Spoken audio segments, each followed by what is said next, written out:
Hi, my name is Nathaniel Vicens, and I'm the CBMA manager here at Park Street. Today I want to discuss the Craft Beverage and Modernization Act, or otherwise known as CBMA.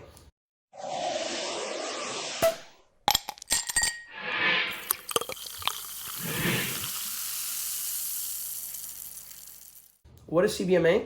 Well, in 2017, the Tax Cuts and Jobs Act made extensive changes to the Internal Revenue Code of 1986, including provisions we know today as CBMA, which relate to federal excise taxes on all distilled spirits, wine, and beer products. Those changes were originally effective for the calendar years of 2018 and 2019. Well, fast forward to 2020, and in addition to making those CBMA provisions permanent, the Consolidated Appropriations Act of 2021 made several notable changes, some of which were effective on January of this year, 2021, and others that are going to be taking effect in 2022 and 2023. So what does it mean for you, the brand owner? Well, imagine for a second that you're importing one case of distilled spirits with 6 bottles per case at a size of 750 milliliters and an alcohol by volume of 40% in each bottle. The non-CBMA rate, or the regular rate that you're used to paying, is $12.84 in total excise tax per case. However, the CBMA rate would be only $2.57 in FETs per case. So imagine extrapolating that to 1,000 cases of that same example. The difference in FETs, or federal excise taxes, is $10,271 in the brand manager's pocket. So how do you know if you're eligible? Well, per TTB, all reduced tax rates and tax credits must be assigned by the originating foreign producer, or otherwise known as the assigning entity. This means that the producer, or in other words, the entity that's going to be assigning the CBMA FET rates, must 1, track what they've already assigned to any one or many importers within that given year, and 2, they must allot the quantity for which the lower rates will be claimed within that year. So let's take wine, for example. Let's say we have red wine under 16%.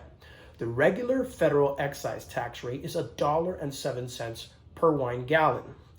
But if the CBMA tax credit is taken advantage of, the rate for the first 30,000 wine gallons is just 7 cents per wine gallon.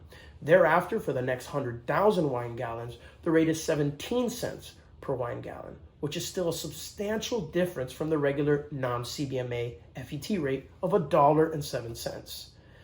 By the way, all the regular rates and the lower CBMA rates for alcoholic beverages can be easily accessed on the ttb.gov website. We actually have the link below this video. So how do you go about receiving these rates? There are 2 ways to claim these favorable rates. The first is upon receipt of the CBMA documentation, Park Street can make a retroactive refund claim for cargo for which Park Street was the importer of record upon entry to the U.S. Again, so if Park Street was the importer of record on any past shipment, Park Street can make a retroactive claim on your behalf. Now, this option does have time limits on how far back we can claim, but if this option applies to you, it's worth exploring. The next option, and it is the optimal option, is to have all documentation before the importation of your alcoholic beverage. This means you would automatically pay the lower FET rate upon importation. So, just to quickly summarize, in this video we discuss the advantages of CBMA rates for the payment of federal excise taxes on imported alcoholic beverages. Imagine a difference of $2 per barrel for beer. Or in the case of distilled spirits, such as tequila, vodka, whiskey, or liqueur, imagine seeing a discount of paying just 20% of what is originally paid in FETs.